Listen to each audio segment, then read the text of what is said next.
Apa dasarnya? Membaca. Hanya membaca majalah-majalah elektronik, kemudian datanglah era internet, membaca informasi-informasi di internet terkait dengan elektronik, bisa menjadi orang hebat. Ya. Jadi itulah sekarang ini membaca luar biasa ya manfaatnya. Ya, seorang penulis itu selalu abadi namanya ya. Kita dekat dengan nama-nama Soekarno karena dia menulis, dia juga seorang presiden. Kita dekat dengan namanya Hamka, seorang penulis dan ulama, dan seterusnya. Banyak ulama-ulama yang telah mati, orang-orang telah mati, tetapi namanya makin terus harum karena karya-karya yang mereka telah lahirkan. Dan saya kira begitu ya. Kalau Anda bukan seorang raja, Anda juga bukan seorang miliuner, dan Anda ingin dikenang, maka jadilah penulis. Ya, karena kita ini bukan raja, bukan juga kita miliuner, maka jadilah penulis. Karena dengan menulis, nama Anda akan abadi bagi generasi demi generasi. Ya, lanjut. Ya, saya kira begitu. Jadi dengan membaca maka ilmu akan bertambah. Sudah pasti itu orang yang malas membaca sedikit ilmunya. Sudah pasti itu, dan orang yang rajin membaca pasti bertambah ilmu pengetahuannya. Baik ilmu dalam pengertian adalah ilmu terkait dengan informasi, atau terkait dengan pengetahuan, atau terkait dengan pengalaman. Itu semua bisa didapatkan dengan banyak membaca. Kuncinya di situ. Lanjut. Ya, apa keuntungannya orang berilmu karena membaca? Ini nih, penting sekali nih. Pertama, dimuliakan oleh Allah, oleh Tuhan. Pasti ini orang yang berilmu itu mulia. Lewat saja dimuliakan Allah. Terima kasih. Pokoknya orang berilmu itu dimuliakan lah ya. Ya. Yang kedua apa? Dimuliakan malaikat ya. Yang ketiga, ditakuti oleh jin dan setan ya. Kata Nabi, naumatul alim khairum min ibadatil jahil. Tidurnya saja orang yang berilmu lebih ditakuti daripada ibadahnya orang yang jahil. Jadi orang bodoh beribadah itu kan takut sama jin dan setan. Tapi kalau orang berilmu tidur saja, jin dan setan takut ya. Kemudian dimuliakan dan dihargai oleh sama manusia, menjadi pembuka pintu rezeki ya, hidup lebih terarah, bermanfaat pada orang lain. Itulah yang antaranya orang-orang yang berilmu. Maka kalau mau berilmu maka membacalah ya. Hanya dengan membaca ya, bertanya, berdiskusi, kita akan bisa menjadi orang-orang yang berilmu. Ya, mungkin begitu. Lanjut. Sudah habis ya. Ini antaranya kata-kata saya ya. Saya kira begitu. Semua kita ini potensi untuk bisa menjadi orang-orang yang berilmu. Punya potensi untuk menjadi orang-orang yang bisa berkarya, bisa menulis. Punya potensi untuk orang menjadi orang-orang yang berhasil, menjadi pemimpin, menjadi intelektual, menjadi pemikir, menjadi pekerja profesional dengan syarat rajin membaca. Oleh karena itu, mari bertekad, berniat bahwasanya saya harus membaca minimal sehari 1 halaman. Bisa enggak? Buku ya, minimal buku sehari 1 halaman. Ya. Baca artikel yang bermanfaat terkait dengan pendidikan, terkait dengan ilmu, terkait dengan skill, terkait dengan apa saja ya, terkait dengan kebudayaan, terkait dengan hukum-hukum agama, terkait dengan undang-undang dan seterusnya, agar itu bisa kita menjadikan sebagai maklumat atau informasi yang suatu ketika itu akan bermanfaat pada hidup kita. Saya kira begitu. Kalau ada yang ingin bertanya terkait dengan membaca, menulis, kiat-kiat menjadi orang yang rajin membaca, kiat-kiat orang yang rajin menulis, kiat-kiat supaya menjadi penulis, ya, diterima di media, kiat-kiat menjadi penulis diterima di jurnal, kiat-kiat menjadi penulis agar bukunya bisa terbit. Insyaallah saya bisa berikan sedikit kisi-kisinya. Sekian dan semoga bermanfaat. Barakallahu fikum. Wassalamualaikum warahmatullahi wabarakatuh. Ya, aplaus dulu untuk Pak Dr. Imam. Nah, sekarang bagi yang mau bertanya saya persilakan, ada 2 orang kesempatan, dan bagi yang bertanya kita kasih apresiasi berupa buku. Siapa? Silakan. Baik, Assalamualaikum warahmatullahi wabarakatuh. Assalamualaikum warahmatullahi wabarakatuh. Oke.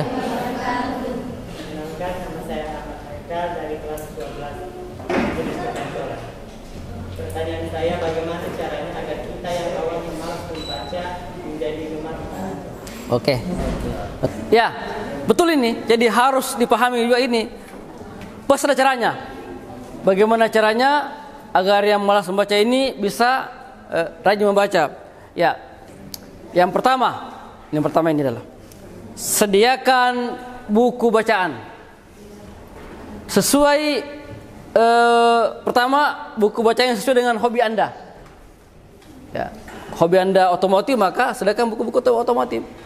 Hobi Anda politik, maka sediakan buku-buku politik. Artikel politik, jurnal-jurnal politik. Hobi Anda budaya, maka sediakan buku-buku terkait dengan budaya. Jurnal, artikel. Hobi Anda misalnya literasi terapan seperti bertani, bercocok tanam, maka beli buku-buku terkait dengan pertanian.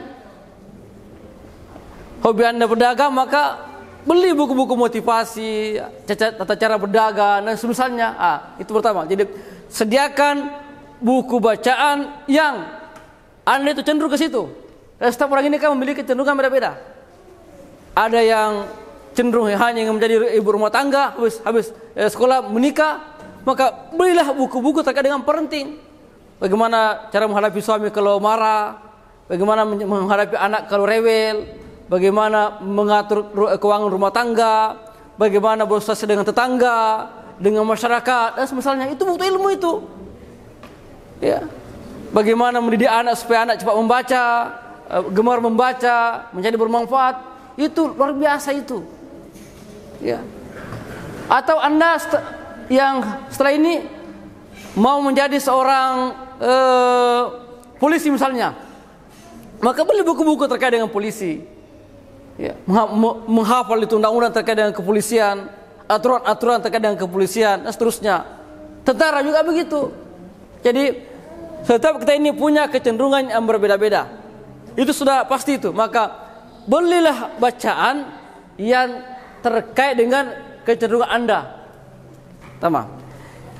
Setelah materinya, yang kedua adalah sediakan tempat khusus untuk membaca di rumah. Atau di kontrakan atau di mana, pokoknya di mana Anda tinggal harus ada space untuk bisa membaca. Ada ruang. Kalau rumahnya agak besar, bikin ruang khusus untuk membaca. Kalau sempit juga begitu. Sedangkan ruang khusus untuk membaca, apakah di bawah rumah, di bawah kolom, di taman, di sudut rumah, pokoknya sediakan tempat untuk membaca. Tempat itu memang kalau Anda di situ membaca, Anda duduk di situ membaca. Jadi sediakan tempat khusus supaya tertanam dalam habit atau kebiasaan Anda itu. Kalau saya di sini duduk, berarti harus pegang buku. Saya begitu. Kalau saya duduk di situ harus pegang buku, nggak boleh pegang HP.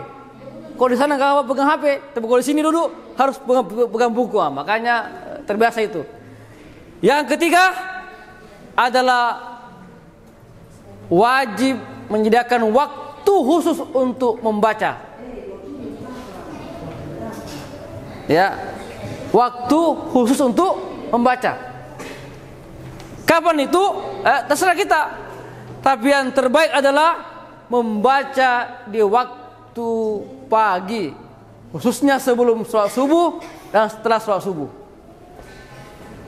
Jadi 3 ya. Pertama, materi bacaan. Yang kedua, tempat. Yang ketiga, waktu. Ya. Kalau ini telah terpenuhi, dan terbiasa setiap hari akan menjadi kebiasaan, maka itu melahirkan ketergantungan. Kalau tergantung, insya Allah sudah terbiasa itu. Harus membaca. Ada tempat, ada waktunya, ada bahan bacaan. Saya kira begitu. Semoga bermanfaat. Oke. Baik, terima kasih. Aplaus lagi untuk Pak Dr. Satu lagi supaya tadi dari laki-laki, perempuan ada. Bagaimana ini? Ya, silakan bisa perkenalkan apa yang Assalamualaikum warahmatullahi wabarakatuh. Waalaikumsalam warahmatullahi wabarakatuh. Perkenalkan, nama saya Kuliani dari kelas 12 UPKT. Mohon maaf Pak, bertanya bagaimana cara yang membaca kritis untuk menilai satu bacaan?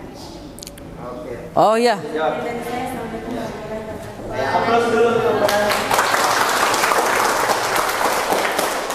Jadi pembaca kritis ya, itu susah itu, karena itu kritis itu adalah berbasis pada filosofis, dia berbasis pada filsafat. Anda nggak bisa kritis kalau Anda nggak memahami itu ilmu filsafat dengan baik. Ya, jadi harus memahami itu materinya, ontologinya. Jadi ini barang ini materinya. Setelah memahami materinya baru memahami latar belakangnya. Jadi kritis itu tidak mudah sebenarnya kalau kita mau tarik ke lebih dalam, karena dia berbasis filosofis. Bagaimana caranya kalau mau menjadi pembaca kritis? Ya harus banyak membaca. Jadi banyak membaca aneka ragam ilmu pengetahuan, lalu mengkomparasi antara satu dengan lainnya. Barulah timbul rasa kritis. Tadi Anda nggak malas membaca, nggak mungkin kritis, nggak mungkin. Kalau Anda kritis, pasti kritisnya karena emosi atau karena berbasis nggak suka tidak suka, nggak suka pokoknya dia bicara nggak suka saya itu, itu tidak benar, itu karena itu like and dislike, sudah perasaan pribadi, bukan materi yang disampaikan. Tapi kalau mau mengetahui ini salah, ini benar, ini seperti ini, harus banyak membaca aneka ragam ilmu pengetahuan. Kemudian yang kedua, membaca berbagai macam karya para pakar. Satu pakar dengan lainnya kita komparasi. Pakar ini si A mengatakan ini begini, si B mengatakan ini begitu. Dikomparasi, oh ternyata ada kekeliruan di pihak B dan C. Saya sering begitu membaca beberapa buku terkait dengan ilmu, ya. Ilmu tentang ulama, ilmu tentang sejarah, tentang budaya, tentang syariat, tentang akidah dan semisalnya. Lalu kita komparasi, oh ternyata beda pakar, beda cara memahami sebuah ilmu pengetahuan. Dicarilah mana yang terbaik, itu yang kita ambil. Begitu. Jadi harus membaca banyak buku, banyak referensi, banyak disiplin ilmu, dan banyak karya para pakar-pakar itu. Saya kira begitu, ya. Kalau tidak banyak pakar yang kita tahu, susah itu mengkomparasi dan memberikan kritik, ini yang tepat dan ini yang salah. Saya kira begitu. Wallahu a'lam bishawab. Oke, baik. Ya, aplaus lagi untuk Pak Dr. Ilham sudah menjawab tadi pertanyaan 2. Mungkin masih ada atau cukup ya? Oh, masih ada? Ya. Pak, ya. Satu lagi. Ya, ini yang terakhir, Ustaz. Ya, silakan. Assalamualaikum warahmatullahi wabarakatuh. Waalaikumsalam. Perkenalkan, nama saya Ilham Bahar dari kelas 10 TKP. Mohon maaf Bapak, saya akan bertanyakan apakah membaca dapat memperdalam ilmu pengetahuan dan teknologi. Terima kasih. Ya, apakah membaca dapat memperdalam ilmu pengetahuan dan teknologi? Ya, Pak, sudah pasti. Karena ilmu itu antaranya, ya, di antaranya yang paling dominan adalah dari bacaan, kemudian dari bimbingan guru. Jadi ada guru, ada bacaan, ada teman berdiskusi, itu mempercepat kita mengetahui memperdalam ilmu pengetahuan. Kalau teknologi itu lebih kepada membaca dan menerapkan. Jadi dia lebih kepada ilmu terapan. Jadi teknologi itu muncul karena adanya bacaan yang menjurus kepada ilmu terapan.